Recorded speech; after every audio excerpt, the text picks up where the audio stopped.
जो एक ही शख्स पर नाजिल हुआ, यानी कि पैगम्बर इस्लाम पर, एक ही शख्स पर। यहूदियों ने जितने सवाल उठाए हैं इतने किसी ने भी नहीं उठाए। और अबरानी में ये आम उनका बयान था कि वो बोला करते थे मतीन यौम अल्लाह के लिए। तीनों बातें कुफर है। मैं बच गया इस गीला मुश्किल से।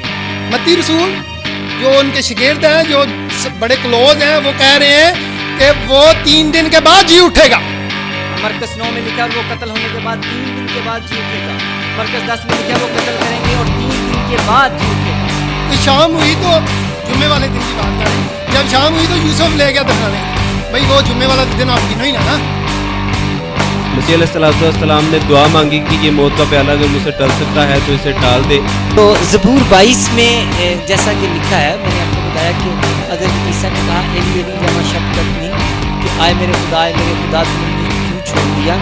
फिर फ्राइडे को मशहूर होकर इतवार की सुबह को अगर जिंदा हुआ है तो 3 दिन और 3 रातें पूरी नहीं बनती।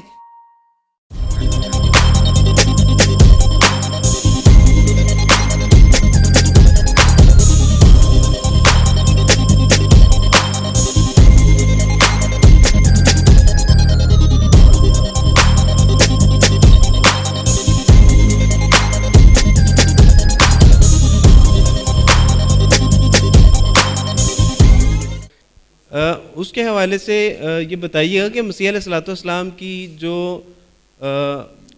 हुई वो जो मसलूब हुए वो अपनी मर्ज़ी से हुए या कि उनकी मर्ज़ी के बग़ैर उनको सलीब दी गई। यानी कि सलीब से मुराद के वो जो कुर्बानी के हवाले से एक तय हो चुका था, बाइबल में लिखा है कि वो पहले से एक प्री प्लान था, तो उसके हवाले से उसमें मसीह अलैहिस्सलाम की मर्ज़ी शामिल थी या नहीं शामिल थी।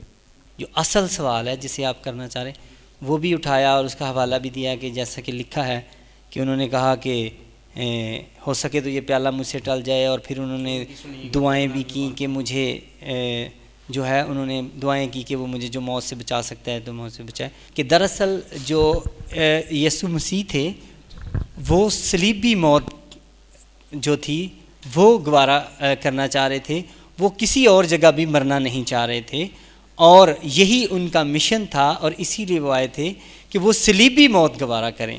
अब मामला ये था कि शैतान और जो उसके हवारी लोग उसके साथ जो मिले हुए थे वो चाहते थे कि इसे किसी जगह भी मार दिया जाए, या उनका ख्याल नहीं था कि इसे चाहे वो उनकी बला से चाहे सलीब पर मार जाए या उससे पहले मार जाए। इसीलिए जब यीशु मसीह पैदा हुए तो बच्चे कत्ल करवाए गए, और फिर और बहुत से वाक़यात आते हैं कि जब यीशु मसीह को उन्होंने लोगों ने मारने की कोशिश की और वो लेकिन वो बचते रहे। और एक बड़ा अहम वाक़या है कि एक दफ़ा यीशु मसीह को यहूदियों के इबादत खाने में, जिसे सिनेगॉग कहते हैं, वहाँ पर उन्हें तिलावत करने का मौका दिया गया, तो उन्होंने वो वाला हवाला निकाल कर पढ़ा जिसमें लिखा है कि आज ये नविश्ता पूरा हुआ, लूका चौथा के भी मैं आ गया हूँ और मैं मसीह हूँ।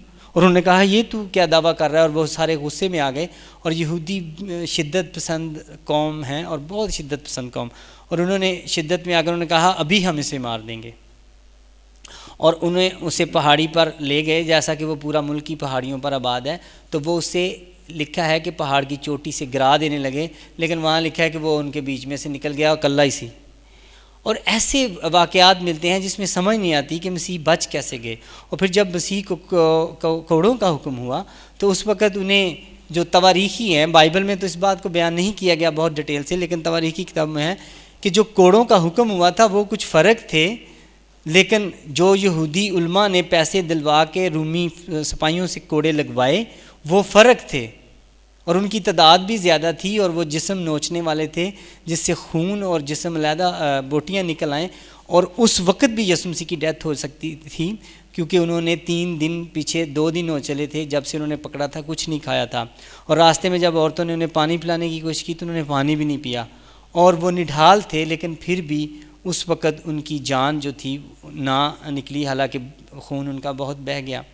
और फिर भी चूँकि ज़बूर 22 में ये लिखा है कि वो मेरे कपड़ों पर कुरा डालेंगे और वो मुझे देखते हैं और वो मेरी पसलियाँ गिन सकते हैं, कमज़ोरी की ये आलम था। और लिखा है कि वो मुझे घूरते और ताकते हैं, और ज़बूर 22 में लिखा है कि वो सब सर हिला हिला कर कहते हैं और मुझे ताने मारते हैं। और ये सब कुछ उस वक़्त उस खोपड़ी के मुकाम पर हो रहा था, सब कुछ उस खोपड़ी के मुकाम पर हो रहा था।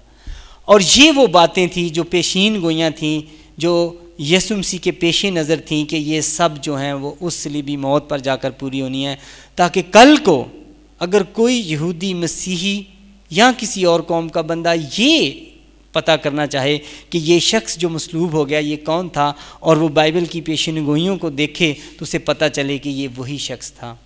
और वो तमाम पेशन गोइयाँ यीशु मसीह की ज़िंदगी में पूरी हुई जितनी उनके बारे में लिखी गई थी, और ख़ास तौर पर जो सलीबी मौजू से मुतल्लिक़ा थी वो सारी पेशन गोइयाँ पूरी होनी थी।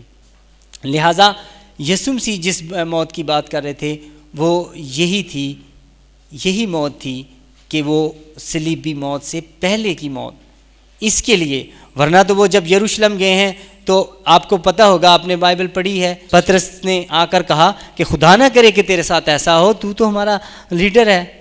तो यीशु मसीह ने कहा कि आए ये बात तेरे दिल में शैतान ने डाली है, क्योंकि क्यों ना ऐसा हो, क्योंकि जो कुछ इब्ने आदम यानी यीशु मसीह यानी ईसा मसीह के हक़ में लिखा है वो सब कुछ पूरा होगा, और वो मुझे पकड़वाएंगे और वो मुझे फिर आगे गैर कौमों के हवाले कर देंगे, और मेरे साथ ये होगा। और यीशु मसीह को ये भी पता था कि वो कहाँ उन्हें उनका शागिर्द उन्हें धोखा देगा, उन्हें ये भी पता था उन्हें रोमियों के हवाले किया जाएगा, उन्हें ये भी पता था कि वो किस तरह से उसे ठट्ठों में उड़ाएंगे, उन्हें ये भी पता था कि वो तीसरे दिन किस तरह से जी उठेंगे, और सारी बातें, और यीशु को बेशतर बातें वो अपने शागिर्दों से पहले से शेयर कर चुके थे। अगर आप अनाजील का मुताला करें तो हमें पता चलता।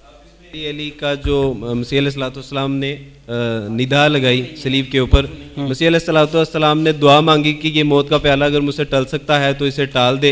अगर इनकी भी अगर कोई पेशन गोइयाँ हैं तो उसकी भी ज़रा मेहरबानी वजाहत फरमा दें। बिल्कुल, हम पैदा इसलिए हुए हैं कि आपकी परेशानियों का अजाला करें। तो ज़बूर 22 में जैसा कि लिखा है, मैंने आपको बताया कि हज़रत ईसा ने कहा एली एली लमा शबकतनी, कि आए मेरे खुदा तूने मुझे क्यों छोड़ दिया। तो दरअसल जो ईसा मसीह थे वो तलावत कलाम पाक कर रहे थे, और वो तलावत कलाम पाक ज़बूर 22 की फरमा रहे थे। वहाँ पर ज़बूर 22 मेरे सामने निकला पड़ा है, तो वहाँ पर लिखा है आए मेरे खुदा तूने मुझे क्यों छोड़ दिया है।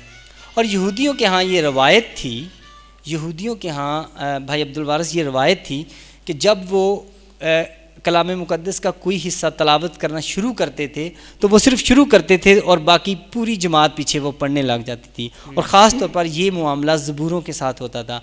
जिस तरह से अगर आप हमारे यहाँ मसीहों के भाई बिशारत समझते हैं कि जब कोई ये कह दे आए हमारे बाप, तो पीछे सारे कहने लग जाते हैं तेरी मर्ज़ी पूरी हो, वो पूरी वो रिवाइज़ कर देते।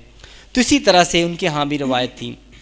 अब यीशु मसीह जब सलीब पर थे, हज़रत ईसा जब सलीब पर थे, तो उन्होंने ये वाली बात इसलिए ज़बूर 22 को इसलिए छेड़ा कि आए मेरे खुदा तूने मुझे क्यों छोड़ दिया है, ताकि यहूदी इसको पढ़ने लग जाएं।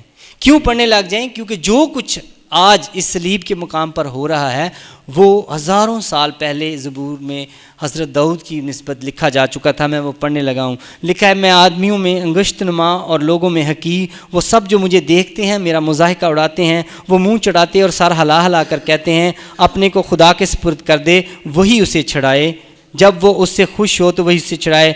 और आगे लिखा है, बहुत से सांडों ने मुझे घेर लिया, बसन के ज़ोर आवर सांड मुझे घेरे हुए हैं, वो फाड़ने और गरजने वाले बब्बर की तरह मुझ पर अपना मुंह पसारे हुए हैं। मैं पानी की तरह बह गया, मेरी सब हड्डियाँ उखड़ गईं, मेरी कुब्बर ठीकरे की मानो खुश्क हो गई, मेरी ज़ुबान मेरे तालू से चिपक गई। तूने मुझे मौत की खाक में मिला दिया, क्योंकि कुत्तों ने मुझे घेर लिया और बदकारों की गिरोह मुझे घेरे हुए है। वो मेरे हाथ और पाँव को छेदते हैं जैसे कि उन्होंने कील लगा दिए। मैं अपनी सब हड्डियाँ गिन सकता हूँ। आलम ये था, वो मुझे ताकते और घूरते हैं, वो मेरे कपड़े आपस में बांटते हैं, वो मेरी पोशाक पर कूड़ा डालते हैं। कि उसी वक़्त यीशु मसीह का जो चोगा था, हज़रत ईसा मसीह का जब वो चोगा जिसे जुब्बा, जो आज भी अरब में जो हमारे अरबी भाई हैं वो जो जुब्बा पहनते हैं वही वो जुब्बा पहना करते थे उसी तरह का, तो वो नीचे सिपाही जो थे उसी वक्त उनका वो जुब्बा जो था उसे उस पर कूड़ा डाल रहे थे कि भाई ये तो अनसिला सलाया वो है जिसके हिस्से निकल आए, इसे नहीं ज़ाया करते। तो ये हज़ारों साल पहले बात लिखी देती, इसलिए ईसा मसीह इस ज़बूर को पढ़ रहे थे ताकि सब लोग इसको पढ़ें और गौर करें कि क्या ये यहाँ पर वही सब कुछ नहीं हो रहा। अब अगर कोई किसी ने उस बात को किसी तरह समझ लिया है कि शायद वो कुछ पुकार रहे थे, तो वो दूसरी अंडरस्टैंडिंग है। लेकिन अगर आप इस तरह से समझने की कोशिश करेंगे तो फिर आपकी समझ में बात आएगी कि आज भी अहले इस्लाम में भी अगर कोई जब उसकी मौत का वक़्त आता है तो वो अगर तलावत कलाम पाक कर रहा हो तो बड़ी इज़्ज़त की बात समझी जाती है कि वो तलावत कलाम पाक करते हुए उसने अपनी जान दी है। चाहे वो कलमा शरीफ हो, चाहे वो सूरह इखलास पढ़ रहा हो या कोई छोटी सूरत पढ़ने की कोशिश भी करे तो इज़्ज़त की बात समझी जाती है।